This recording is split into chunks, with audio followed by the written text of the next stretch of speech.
So good morning, good afternoon, good evening, everybody. Thank you so much for joining today's webinar titled Unveiling OT Security, Expert Insights and Real-World Stories. Today's webinar is being presented by Huxley Barbie, Security and Evangelist here at runZero. Before I introduce our two speakers, I would like to cover a few housekeeping items. Today's webinar is being recorded. We will be able to share a link with you after the event is complete. We welcome you to revisit the content yourself at your leisure. We also invite your comments and questions. Please look at the Q&A chat box on your screen. If you think of a question for the speakers at any point, just type it in there and I will either pose it to our speakers at that time or hold it for the discussion portion at the end of the event. We are joined today by a robust customer panel. Our first customer panelist is Jens Baetens, Manager of OT ICS Cybersecurity at Deloitte, Belgium. He is focused on industrial and manufacturing environments at Deloitte, Belgium, and has spent the last 3+ years building a cybersecurity framework for the manufacturing sites of a large automotive company. Our second panelist is Tim Pryor, former ICS OT network engineer at Meta.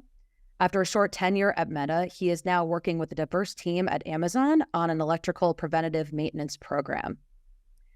At this time, I'm going to hand the floor over to Huxley Barbie, who is going to start today's presentation. Huxley, the floor is yours.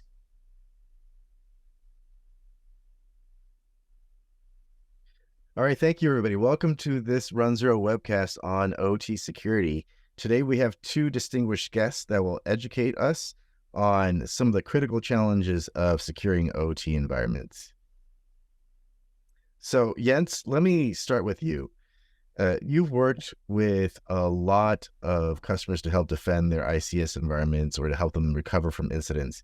And so you've seen a lot in your engagements, including how the adversary gains entry into various systems. So interestingly, I was giving a talk about a month ago, and somebody came up to me afterwards and said, hey, you know, with these OT systems, these IT systems, they're fairly old. Isn't it easier to do buffer overflow than compared to IT systems? And my response was, yeah, probably true. But with so many ICS systems with default usernames, default passwords, and default configurations, it's just easier to do the easy thing rather than trying something really hard like a buffer overflow. What are your thoughts on that? I think it's definitely an interesting question. I hope you can hear me. Yes. Yeah. All right. A little bit of technical difficulties getting in. So I think the thing there is that it's a little bit of a historical question.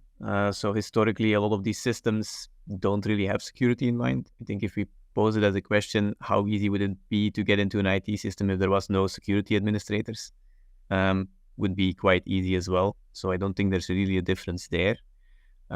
What we do see is that a lot of these systems were built quite some years ago or have been running for 10, 15, 20 years. So they were also built before really this interconnection and convergence of IT and OT, where we really see that everything is a lot broader in connection now. Everything needs to be talking to the clouds. People want to collect a lot more data. So we really see that these systems are now a lot more exposed. And it's not always known to those that have the systems that these systems are exposed.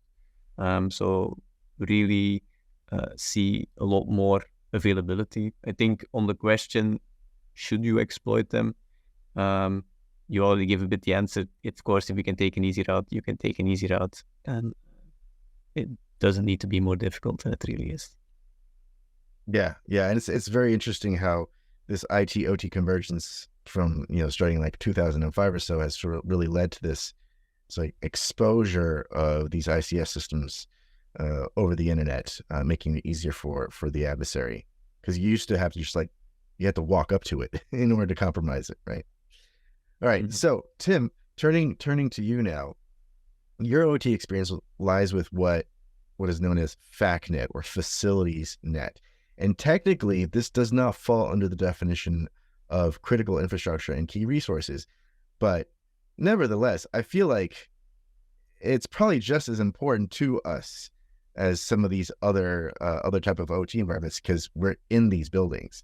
But But tell us more, right? What is FACNET really? Is it just heating and ventilation, or is it like something more than that? Yeah, no, thank you. I think you hit it right on the head, and this is the biggest challenge. Is a lot what Jan's saying as well too. Is that these systems, they're not secure. I mean, it's 100% trust network, right? You went out, you walked out, you programmed something, you plugged it in, you wired it in. Why wouldn't it work, right? The mindset of the building when we built it. But you're absolutely right. These systems are all over the place, right? And unsecured, you've got power, you got fire, you got elevators, you've got HVAC, of course, and access control, card readers, video cameras. The meeting gear. A lot of people have moved all their AV equipment into the facilities network, or the OT, or IoT, or IIoT, and they're all kind of. The greatest one I've heard now is BMS is like heritage IoT. I'm like, okay, right, we'll take it. But and we have exercise equipment and gyms and things like that. So you have this incredibly diverse set of equipment that sits inside of a space that people, right, assume, right, that it's secure, and then it's not important until it is, and it's far too late, right? By that point, you're in deep trouble, right? And so, yeah, I mean, and then we look at these systems today, and Jans kind of spoke about it too, where they were living in these very isolated. The internet wasn't a thing yet, right? At least not for most of us. These systems are expensive, and they're designed to last 20, 25 years. And, the PC world, every 20, data center world's 18 months, right? We're flipping this thing out. And so there's a vast difference in these two worlds, where this physical hardware that has no inherent protection. I mean, your laptop, your phone, right? All of this stuff has some level of inherent protection on it, depending on, username, passwords, firewalls, all kinds of fun stuff that's in there, right? But this equipment has nothing, and it's very, very simple to exploit if you get into that space. So yeah, it's a huge challenge, and unfortunately, most companies don't see that as being actually more critical in some states, depending on what you do, right? Depending on what your business is, it can be more critical than email in the day-to-day until it's too late. Yeah, your comment about how there's just a lack of controls on the OT side is spot on. Every time I'm dealing with the OT environment, I feel like I jumped into the DeLorean with Marty McFly, and I go back to the future, right? Go back to a world where nothing was encrypted, might not even be authentication. There are no security controls on anything. It makes me feel like a young man again. All right, so back to Jens here.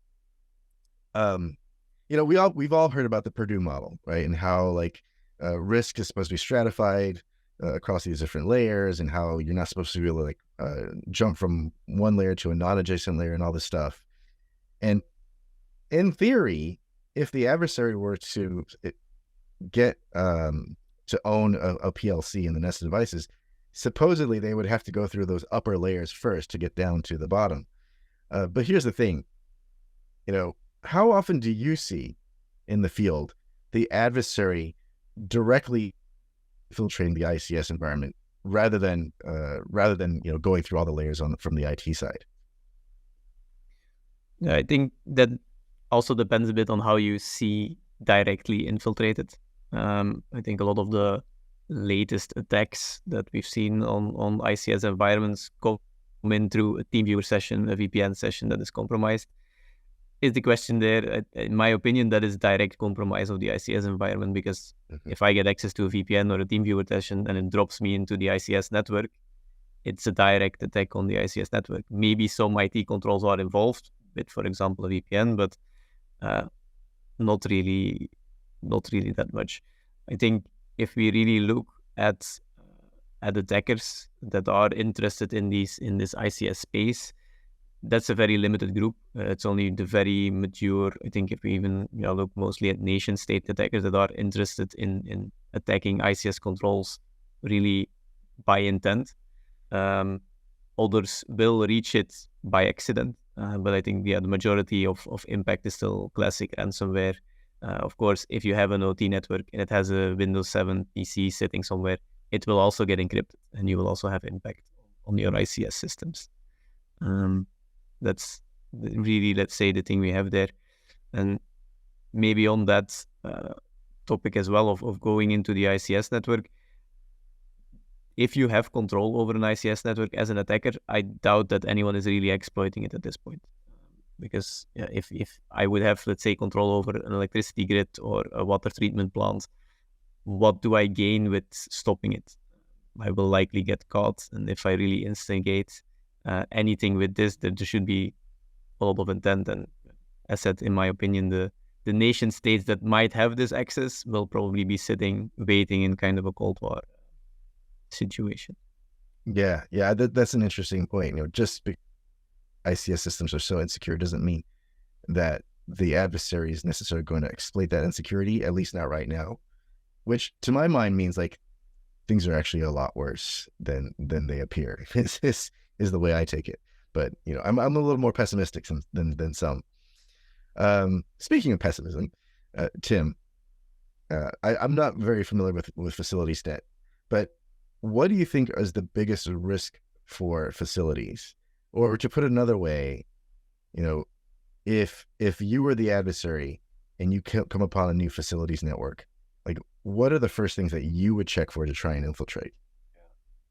I think in a facilities environment, FACNET environment, it's much the same, right? As what we would think of a true OT or an IoT network, right? Something industrial in nature, very much the same. Probably the same reason that something got exposed. Somebody asked for an IP address. Does it need to be outward facing or exposed to the internet? Yeah, we got to be remote into it. Okay, cool. Here's your IP. Boom. No rules put around it. That's where, we've done some, discovery before, basically looking for our own stuff to make sure that things, but a simple global controller from a building automation system can be sitting on the internet. And of course, what's the first thing you hit, right? The default passwords. Boom, boom, and you're in most of the time. And that's a direct, you bypass everybody because you had a simple misunderstanding of actually what this is a challenge, right? You have OT folks, which is, especially building automation folks, and there's some really smart guys, but they're not IT network guys. So they use terminology meaning one thing. IT takes that terminology into the perceived understanding and gives them what they're looking for without maybe sometimes the full exposure or the full discussion needing to happen. And you have things like this happen. Another beautiful example is cellular gateways, right? Well, I don't want to throw names out there because we're not going to be trashing people, but cellular gateway, right? Whether it's a backup, you have a generator, you got a pump, you got a chiller that's reporting its stuff back to the manufacturer for maintenance and taking all the right reasons, right? We need to really pull that data, and Jens was speaking about earlier, but these things are far from secure, right? So that's some of what I would say the typical, like, kind of innocent mistakes, because IT people are not OT and OT people are not IT, and those worlds converge daily. And now that the OT or the BMS world lives in the IT world, even if it is its own infrastructure, it still lives in the ethos of the internet, right? We've got cloud to cloud, we got multi-cloud, we got stuff running all over the place and have some things happening. And there's ways to do that, and there's ways to do exceptionally secure. But I think a lot of time we don't see it because of what we talked about earlier, and that is the OT network or facilities network in more generic name, is not under the under the guidelines of critical infrastructure. Yeah, and another thing that I think a big takeaway for me from what you just said is this whole interplay between, like, what does this business need to operate and what does the business need to be secure, right? That interplay exists, very much so on the OT side, just as it does on the IT side. So, that's very interesting. But speaking more on security governance, Jens, let's think about CIS control number one, right? And know what you have so that you can protect it.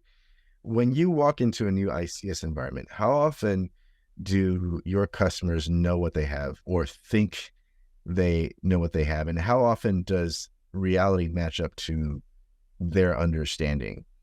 And do you use active scanning or passive discovery to verify whether or not they're correct, and when do you choose to use one versus the other? Yeah, so I think most of my clients are aware that they do not really know what they have. And those that do think they know what they have will always run into, let's say, some issues of depth. A lot of this equipment, or whether it's in building management or whether it's in manufacturing environment, if you have a machine and it has a touchscreen, it likely has at least one computer in it. So if you connect to the network, that might be 3 different devices that show up. While you might think, okay, it's only one. So that's a first thing there. If we really think about does it match up? Yeah, I said usually not. Active or passive scanning, I think, is one of the most asked questions, especially in OT, where the industry standard or the most trusted way currently is still to say, okay, let's do it in a passive way. Let's not intervene with anything. Let's not touch anything, because of these might be sensitive systems, production downtime. But doing a good passive scan does require quite some effort. You need to have a good overview of the network to really get into all the nooks. Especially with machines that might have unmanaged switches in them. How will you capture traffic from in there? It's not really possible to span it back towards your end. And also, with passive scanning, you have some type of lead time. I think we've had facilities where we have to scan at least for a week, because some of the processes or some of the things communicate only once a week. So where we really have to sit and watch, let's say, for quite some time. Active scanning, on the other hand, gives you the opportunity to move a lot faster, because you can really go and probe out into the network and also really reach all of the ends of it. You can literally say, okay, I have a 10.00 network and I will just scan everything. That gives really a good view on what is all there. It's also a lot faster in response. If you want to know something what is connected now, you can just scan. The question there with the ICS devices is usually, okay, will they respond correctly? In my experience in the field, most of the devices are capable of responding correctly if you talk to it correctly. As long as you're doing full TCP handshakes, sending it expected messages, not really doing vulnerability type scanning or SYN scanning only. That's where the devices usually tend to go unstable, because you're doing, let's say, slightly less expected things or completely unexpected things even, where these devices then will fail or will be stuck in a resource allocation mode and really give the thing. So passive scanning, let's say, is still the safe and trusted option for most organizations, and is very widely used. In my opinion, we should be using active scanning at least as much, because it's a helpful tool and it gives you a much more responsive way, or a faster way. Instead of weeks, months of scanning, you can go to hours or days to really get those insights. Yeah, and sort of to rephrase what you said about active scanning, they're like people. If you talk to them nicely, they'll talk back to you nicely, right? But that's a great story about how, like, there's some processes that run like once a week, so you don't know about them unless you're listening with a passive collector for a leak. I actually once had a customer that had an annual process, and so you had to listen for like 13 months before you could be sure that you were getting, all the traffic that you needed.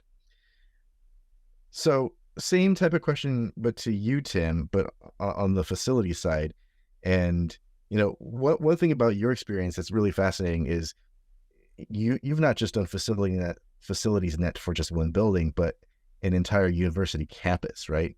And higher education often has many similarities to a city, a municipality, right? So on campuses, you'll have offices and housing, athletic centers, medical centers, law enforcement, food and beverage, and so on and so forth.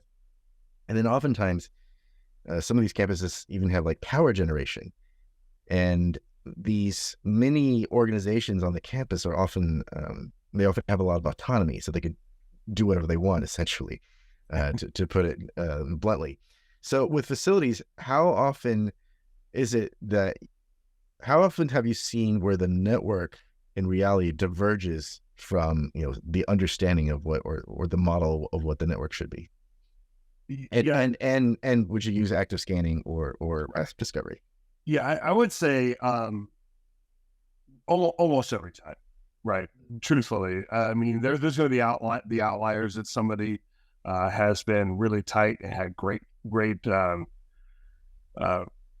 processes to keep things super tight. But the reality is that through simple things, remodels, a piece of equipment being upgraded, or simply innocent, human behavior.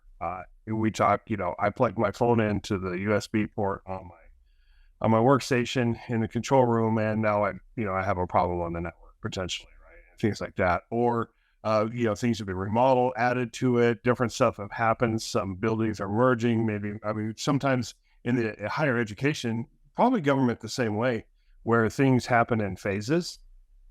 Maybe you've got a significant building, a big student housing building, somewhere maybe thousands of students live in this building, and it's being remodeled over a 5-year period. You may at some point have multiple control systems operating together within the same system because you're replacing an old system with a new system as you remodel. So very challenging situations that come in there. And if it's a really like micro kind of remodel, it doesn't even have commissioning involved with it. So there's no official like turnover or recommissioning of the control systems and communicating to the various teams who need to know what's going on, right? So it's kind of like a ripple effect there. So, we talk about higher ed, and government also have the challenge in there too, is that they're some of the only building owners, I think, especially in the United States, that own a building for multiple life cycles. I think the industry is like 50 years, right? It's like, oh, the building's shot after that, right? Well, there's university and government buildings that are a couple hundred years old, and they've had controls, and sometimes they have really like unique and incredibly delicate things in them that are very old, right? That are very important to us as a symbol, very important to us as things. So you have a lot of challenges that you can't just go, knock down a wall and run some conduit, all kinds of things like that. So all of these things bring in sometimes very edgy new things, right? New IoT things that you're trying to work in there, and can be a lot of challenges. And this is where I think that the active scanning for me, I like both for two different reasons. I like the active scanning because I want to know, especially on a new build, what I have. As soon as that network's lit up and I can put something in that subnet to begin to scan it, I want to know what's there. I want to know, what's there from day one. And I want to compare that as new things come on and come off, as the handover process is happening. I want to see when everything gets turned off and it's handed over, what's still there, right? Kind of that as found and as last state, as we talk about. And also that continuous scanning. I have a baseline of where things are, and that's for my active scanning. And Jan's kind of talked about it, and that can really depend on your network stability, right? Especially building automation things are very chatty. They talk a lot, and some of them are really bad, right? Just seeing a global who is every 6 seconds will follow with a who has, right? Just pinging the network like crazy, trying to look for things, right? So with active scanning and how the scanning is done, right, you can begin to kind of fluctuate and adjust some of these settings and stabilize a network, and bring it under control. And I like the passive more for the behavior, kind of response. I'm learning over time what equipment does, right? I'm teaching this piece of hardware what's acceptable and what's not. And so it's looking for new connections, like, oh, hey, this station is all of a sudden connected to the internet. Who did that, right? Different things like that, as well as people randomly adding stuff, because the one thing we haven't really talked about yet, and that is that nefarious player who comes in and plugs in a Raspberry Pi or plugs in this into your network. And unmanaged switches, which we've talked about, is historically in this world, they're online, they're there, right? And so managing switches needs strongly to become the new norm, and there's some great stuff about that. Maybe a topic for a different day, but yeah, both active and passive for me personally have exceptional value. Can be challenging, true, but I think it's worth the fight to get it there. Yeah, your note about baselining is very important. I think baselining for threat detection is a very hard problem to solve. We may never fully solve it, but at the very least, you don't want to be dealing with baselining when all you really want, at least to start with, is to get a full view of all the assets, right? Building that asset inventory. So it has to start working. Yeah, at least get asset inventory right, and then you can figure out the baselining for threat detection later. I think some of our new systems, I know we're out of time, I think some of our new systems are newer systems out there. So this is more of the facilities kind of world, right? Your BMSs, your EPMSs, they are understanding that their system actually needs to run more like what we would think a typical IP or IT system, right? Certificates and things like that on devices, edge devices that are actually running a full kernel that have a certificate, right? All there's things that are coming. I think the industry is understanding it now and how important it is. Problem is, there's a lot more of the old stuff, and it's expensive, right? So it's tough for owners to drop millions of dollars on something that already works, right? There's nothing wrong with it. It works. It's just Absolutely. yeah. All right, so let's head on over to Carolyn to take some questions from the audience. Carolyn, what's the first one? All right. That was great. And thank you, everybody, for participating today. I thought that was a great conversation. First question we have is, what do you think about lateral movement threats, jumping from one PLC to another or from a PC to a PLC? I can go for both Tim or Jens. Well, yeah. All right. I think maybe to start with the first part, jumping from one PLC to another. PLCs are, well, dumb devices, to put it that way. They follow ladder logic. There's a very limited set of programming. I think the concept of infecting one PLC and then having it spread to other PLCs is something that I've explored myself a little bit, trying to write, let's say, a self-replicating worm that goes from PLC to PLC. It's quite difficult, not super practical, and I imagine the people that are smart enough to really do it will keep it for themselves, but should be feasible. From PC to PLC is definitely an attack vector that is a lot more exploited, because if you can get access to an engineer's workstation that controls programming to multiple PLCs, if you can from there push a bad config or just click the reset to a default button, then you'll already have a lot of impact, and you don't really need to impact these devices. If you can just stop their logic or stop these devices, it will immediately cause impact. Oh, and I just see that the light in my room. All right. So yeah, that's a bit, I think, my part there. Yeah, I would agree quickly in there. I think the biggest threat is the PC involved, right? Almost always. And it can be from something as simple as a USB drive to download trend logs. USB sticks by default they have malware on them. That's why they auto start. They can't be scanned.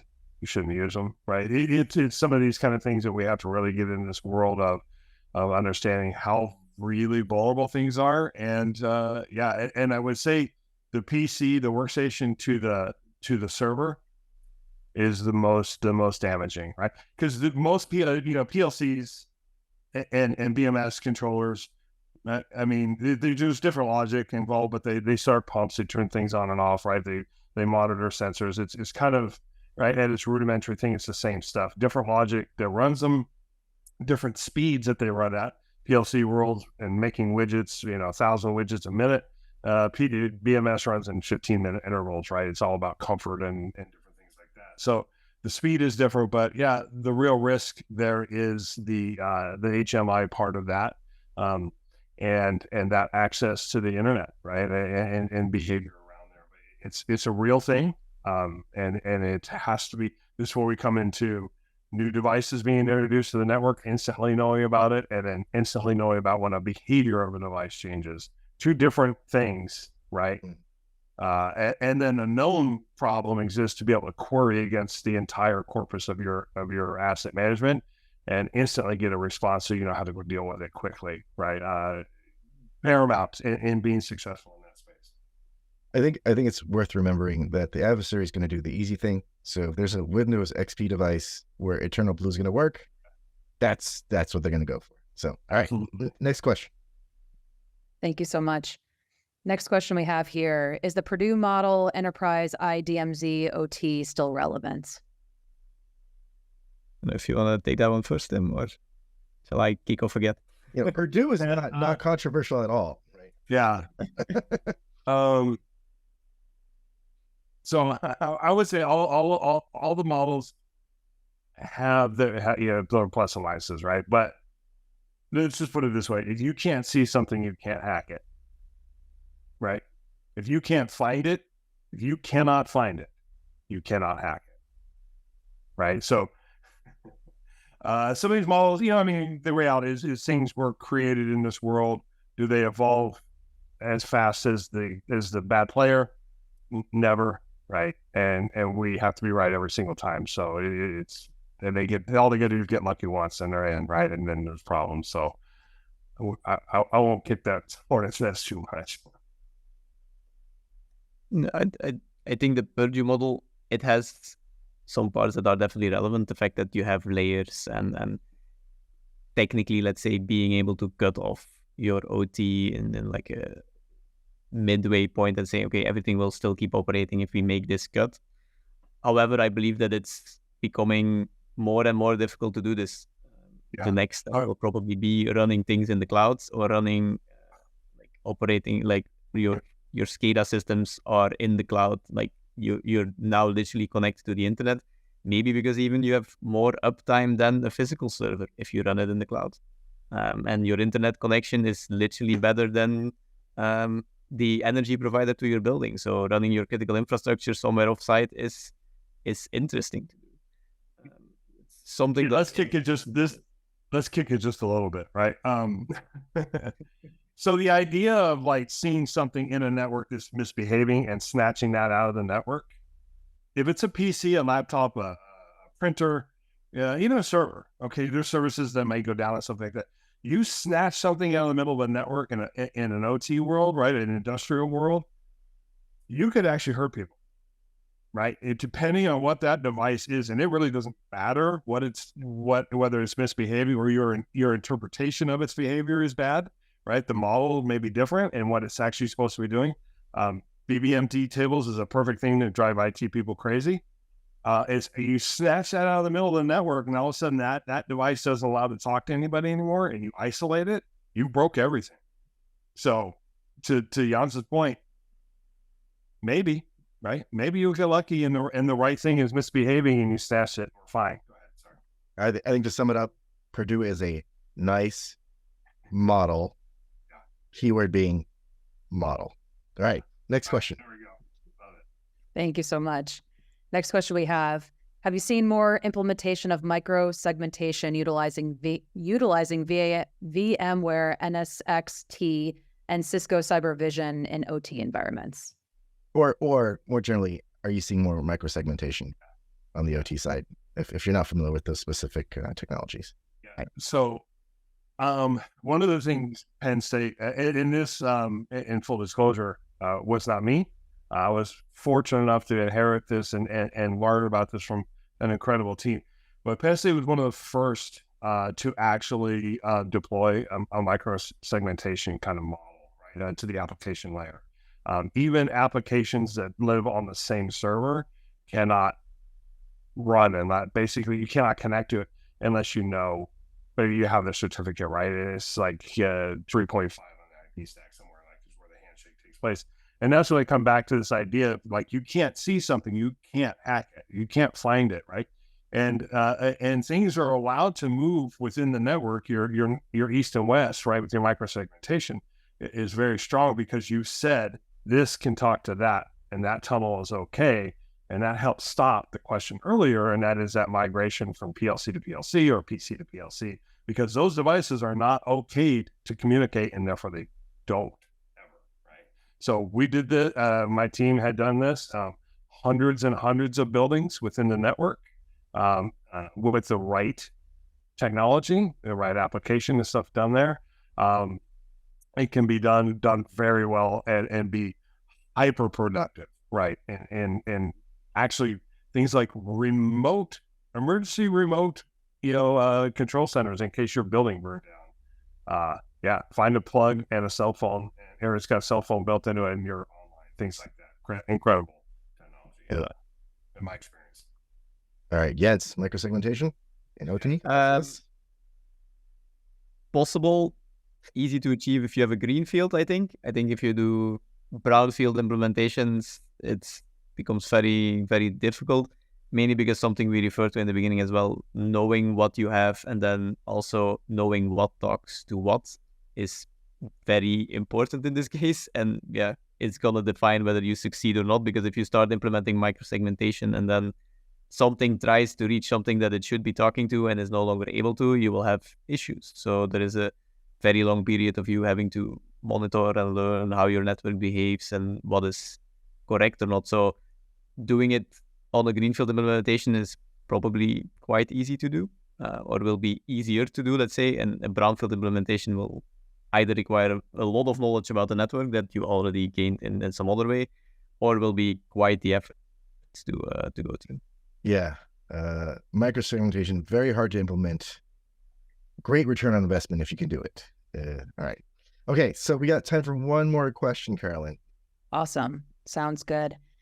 With the increase of IoT in the industrial environment and the challenge around patching, et cetera, how much of this increases the attack surface? And what are some of the solutions you can share from both of your experiences? Yeah, so this is the patching problem is right in there with the default password problem, right? It's a massive amount of equipment. It all depends the facility, right? How big, you get 10,000, 20,000, maybe 100,000 devices that have passwords in them. There are some new forward-thinking individuals who are working on software to deal with this problem and automate it, manage it, and watch it. But part of the problem in my experience with that is, or the feedback that I get from team members and folks, is it kind of rolls back to the manufacturer. And this is a word to the manufacturer from the people in the streets, right? I should be able to patch my device without losing the config file, right? Number one problem. If I patch the device, I've wiped the config file, and if I don't have it, the current version, or unable to actually back it up, right, in the process to do that. So now you have a risky situation that the recovery from it is exceptionally expensive in time and lost production and whatever it may be, right? Just the time to actually, I might even have to rewrite it if the upload doesn't work, right? Which, never happens. And it can become a significant problem. So then it becomes a risk-reward discussion, right? Is actually patching it because it works worth like the stress vector that I'm going to shut down, or am I going to push it to the outside where I can protect it better from the outside and just hope that nothing happens internally? It's a complicated problem that is not, that there's no easy answer for, in my opinion, in the near future. Not an easy one. There's some answers that are coming, and I think they're getting there, but a lot of people are afraid of bricking things, right? Because it happens a lot. And that's my experience. And one of the biggest challenges in OT is making sure everything is always available, avoiding outages at all costs. All right, Jens, your thoughts. Yeah. So I think indeed, patching is a difficult topic. I think indeed the first question is, should we be patching? If everything works and everything is fine, do we really need to patch it? What is the threat of it actually being exploited? If it's a vulnerability that gets fixed where someone literally needs physical access to this device to exploit it, does it really matter if we put in a patch, yes or no? So there's a lot of procedural questions. Let's say, should you be patching, yes or no? And then I think there's also the question, can you patch? Some of these devices are purchased. They come with a Windows 7 embedded inside of it. But these devices are in kind of a, like, if you reset them, they go back to their default programming state and everything else is erased. So even if you could patch it, you reboot the device and it's back to their original state. You lost your patching status. It's great from a perspective of backup and great from a perspective of availability, because if the machine is stuck, you click the reset button, it reboots, everything is back to standard settings and everything works again. But from a patching perspective, if you made any tweaks to it, someone clicks the reset button, everything is gone again. And vendors don't always allow you to make changes to their systems, except if you say, yes, we'll do it on our own risk, and we will now no longer have any support on your device, which then leads to, of course, a lot of other risks that you might not want to accept as an organization. So On this one, I am going to do a plug for runZero. One, you can't patch something if you don't know about it. And number two, as you're prioritizing risks, should I patch this? One of the very important things, as you said, Jens, is this device reachable? So being able to understand the reachability of that particular device is also very important as well. All right, so that was the last question here. So this recording will go up on YouTube, and in the description for that YouTube video, we will have links where you can connect with Jens as well as Tim. And by the way, if any of you are looking for that same full asset inventory that's helped Jens and Tim in their jobs, both active scanning as well as passive traffic sampling, there is a free trial, and there'll be a link to that as well in the YouTube video description. Once again, I want to thank Jens and Tim for their insights on securing OT environments. I'm sure that anyone who's coming into a security team that protects an OT or ICS environment will learn a lot from this conversation. Thank you, Jens, and thank you, Tim. Thanks, everybody.